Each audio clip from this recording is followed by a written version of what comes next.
Johnson, Mr. Speaker, Mr. Chief Justice, President Eisenhower, Vice President Nixon, President Truman, Reverend clergy, fellow citizens.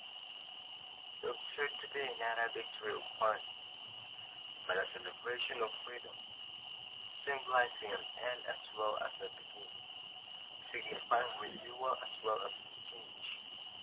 For I have sworn before you and Almighty God, the same solemn oath out for verse prescribed nearly a century and 3/4 ago. The world is very different, for man holds in his mortal hands the power to abolish all forms of human poverty and all forms of life. And yet the same revolutionary beliefs for which our forebears fought are still at issue around the globe.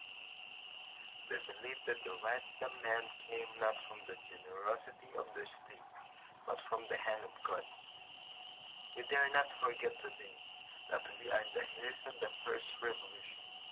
Let the word go forth from this time and place, to friend and foe alike, that the torch has been passed to a new generation of Americans, born in this century, shepherded by war, disciplined by a hard and bitter peace, proud of your ancient heritage, and unwilling to witness or permit the slow undoing of those human wants, to which this nation has always been committed, and to which we are committed today, at home and around the world.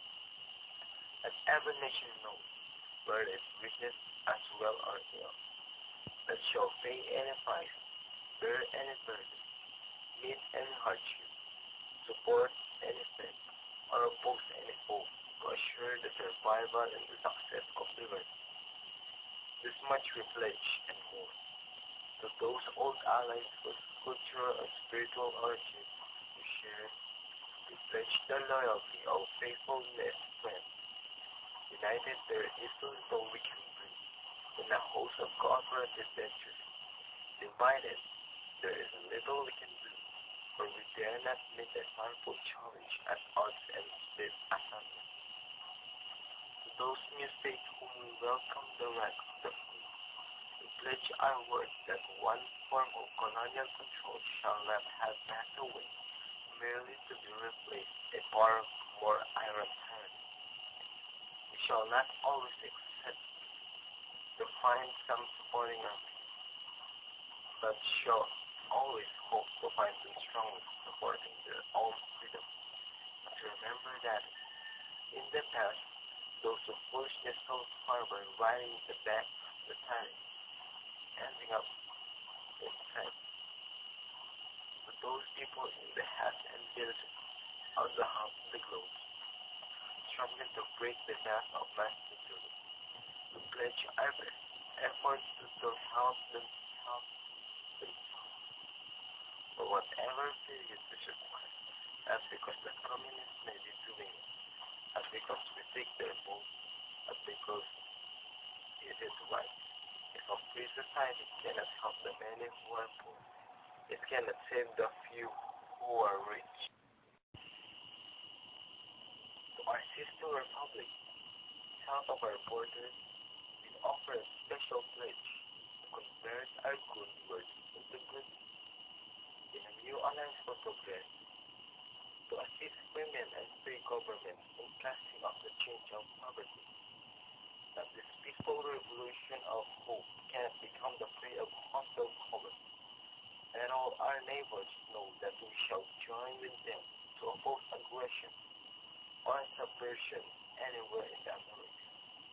And let every other power know that this hemisphere intends to remain the master of its own. To that word assembly of sovereignty, the United Nations are last best hope in an age where the instrument of war have far outpaced the instrument of peace. We renew our pledge of support to prevent it from becoming merely a forum for invective, strengthen its shoot of the new and the weak, and to enlarge the area in which it this new war.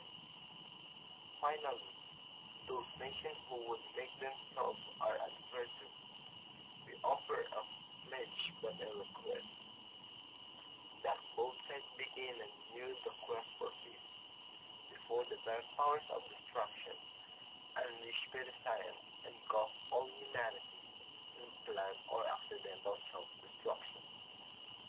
We dare not tempt with the weaknesses, for only when our arms are sufficient beyond them can we be certain beyond them that they will never be employed.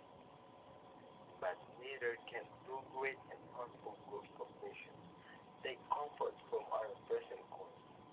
Both sides outburned by the cost of modern weapons, both rightly alarmed by steady spread of deadly atoms, yet both racing to alter the uncertain balance of terror that stays in the hand of mankind's final war.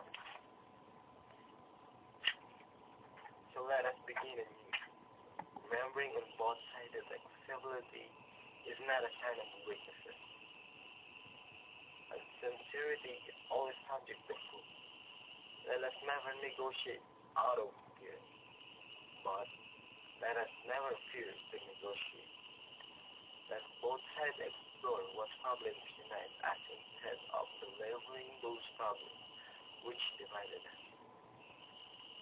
Let both sides, for the first time, formulate serious and precise proposals for the inspection and control of arms. Let both sides unite to hit in all corners of the earth the command of Messiah to unload the heavy burden and let the oppressed to go free. And if our beach hand of cooperation may push back the jangle of submission, let both sides join in creating a new endeavor, and a new balance of power, let a new word of law, where the strong are just, and the weak secure the peace preserved. All this will not be finished in the first 100 days, nor will it finish in the first 1,000 days, nor in the life of this administration, nor even perhaps in our lifetime on this planet. But let us begin.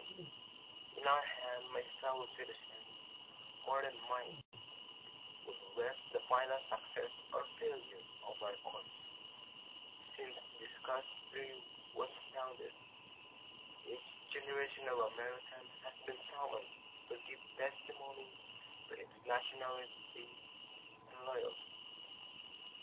The grace of young Americans who answered the call to service around the globe.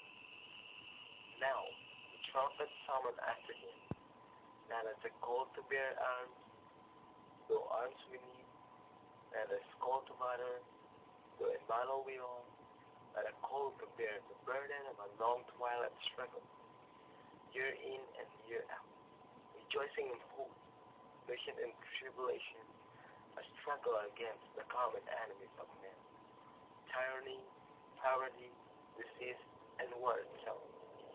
Can you forge against this enemy as one and global alliance, north and south, east and west, that can assure a more fruitful life for all mankind. We will join in the historic effort in the long history of the world. Only a few generations have been granted the role of defending freedom in its hour of maximum danger. I do not shrink from this responsibility. I welcome it. I do not believe that any of us would exchange places with any other people or any other generation. The energy, the faith, the devotion which we bring to this endeavor will light our country and always serve it. And the glow from the fire can truly light the world. And so, my fellow Americans, ask not what your country can do for you. Ask what you can do for your country. My fellow citizens of the world, ask not what America will do for you, but what together we can do for the freedom of man.